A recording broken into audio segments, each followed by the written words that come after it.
So hello mga ka-teknik, magandang araw.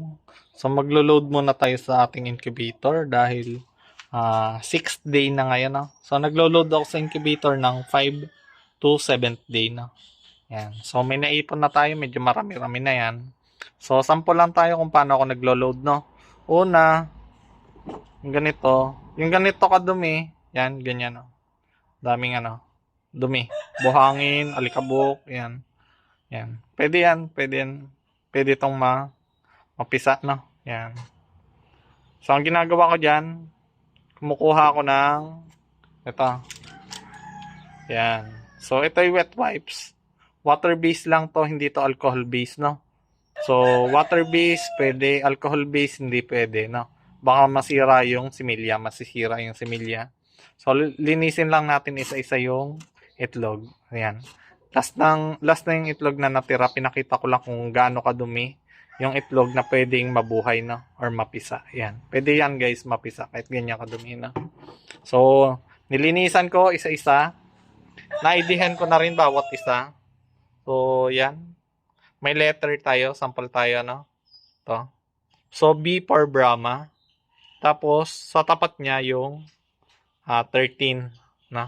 Tapos, ang paglagay sa incubator, yung malaki sa taas, patusok sa baba. Ganyan. Tapos, ang dapat nyo siguraduhin sa incubator nyo ay yung temperature. Dapat nakabase yun kung nasaan yung sensor nung thermostat na nagagamitin nyo. No? Kung automatic, manual, o kaya semi-automatic na. So, yung sa akin ay automatic yun. Fully automatic na. So, yun. So, ito may ID na. Tapos, yung 13 o yung petsa ngayong araw dito sa harapan para alam ko yung harapan. Tapos, ang dapat siguraduhin natin sa pag-incubator ay umiikot ang itlog, no? So, ang aking incubator, halimbawa, nakaganyan. Sa una, nakaganyan.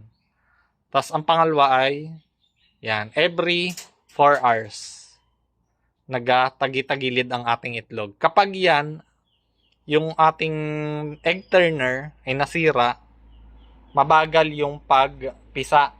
Hindi yan, aabutin yan, 33 days, 23 days, ganyan, 22 days, no?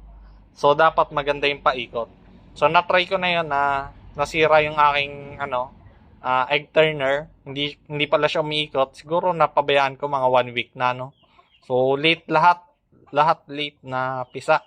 May 23 days, may 24 days yan. So, ito ngayon, iloload na natin. Tara.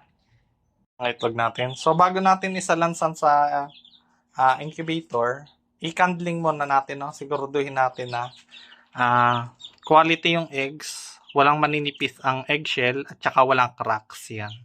So, after natin makandling lahat ito, pwede na natin siyang i-load sa ating DIY na incubator. So, mataas naman yung hatch rate nito. Nasa 80 to 95%.